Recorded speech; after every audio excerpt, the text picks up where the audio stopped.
एकदम खेडे। नमस्कार, SR तडका रेसिपी धार्मिक व आध्यात्मिक चॅनलमध्ये तुमचे स्वागत आहे।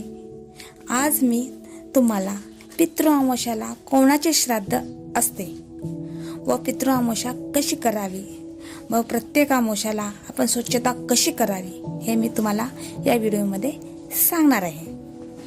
मी तुम्हाला सांगितले आहे की भाद्रपद शुक्ला पक्षापासून ते भाद्रपद कृष्ण पक्षापर्यंत पितृ पक्ष 15 असतो। म्हणजेच भाद्रपद पौर्णिमेपासून ते भाद्रपद अमावस्यापर्यंत पितृ पक्ष 15 असतो।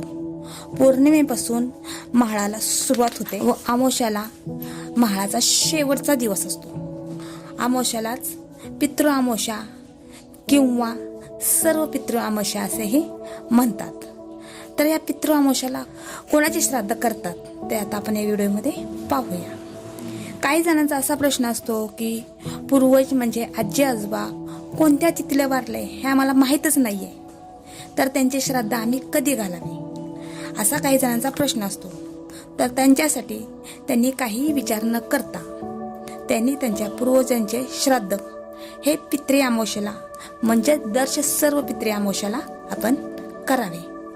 काही महिलांना मासिक धर्माच्या अडचणीमुळे व किंवा काही जणांना सुतक असल्यामुळे व काही अडचणीमुळे जर ते त्यांच्या पूर्वजांचे श्राद्ध त्या तिथीला जर ते घालू शकले नसेल तर त्यांनी त्यांच्या पूर्वजांचे श्राद्ध महाळ हे अमावस्याला करू शकता। जर काही जणांना पितृ अमावस्यालाही काही अडचण व सुतक काही जणांचे संपले नसेल तर त्यांनी पुढच्या 2.5 महिन्याचा कालावधी हा महाळासाठी श्राद्धासाठी असतो। तर त्यातील कुठल्याही अमावस्याला तुम्ही महाळ श्राद्ध करू शकता। फक्त ह्या वर्षी 3 वर्षातून येणारा अधिक महिना येतो म्हणून आपण या अधिक महिन्यात महाळ करू नये। त्यामुळे पुढील येणारी अमावस्या तुम्ही पितृश्राद्ध महाळ हे तुम्ही करू शकता। हे कार्य तुम्ही कुठल्याही अमावस्याला करू शकता। त्यावेळेस तुम्ही जमेल तेवढ्या माणसांना, नातेवाईक, मित्रमंडळ, मित्रापेष्ट यांना तुम्ही जेवायला बोलवा।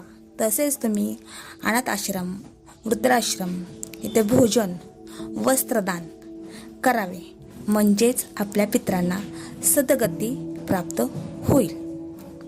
आता मी तुम्हाला सांगते की अमावस्याला घराची स्वच्छता कशी करावी व पितरांना तृप्त कसे करावे। अमावस्याच्या दिवशी घरातील सर्व फरशा आपण स्वच्छ अशा पुसून घ्यावेत। घरातील देवपूजा करावी। घरात एक नारळ आणावा आणि अमावस्याच्या दिवशी दुपारी 12 वाजता घरात दही भाताचा नैवेद्य करावा व तो नैवेद्याचे ताट छतावर कावळ्यांसाठी ठेवावं व तो कावळ्यांनी खाल्ल्यानंतर पितरेही तृप्त होतात। संध्याकाळी देवापुढे दिवाबत्ती करावी।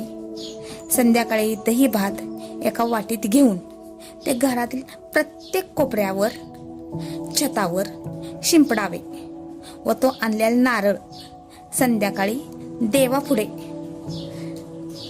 आपण तो नारळ फोडावा, म्हणजे पितरेही तृप्त होतात व घरातील शांत व प्रसन्न वातावरण राहील।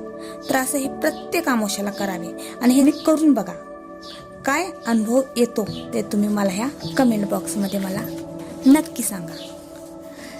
तर हा व्हिडिओ कसा वाटला तो मला कमेंट बॉक्समध्ये मला नक्की सांगा। अजून तुम्हाला नवीन कोणती माहिती जाणून घेण्याची आहे तेही मला तुम्ही सांगा, मी तुमच्यासाठी त्याचाही व्हिडिओ नक्की करीन।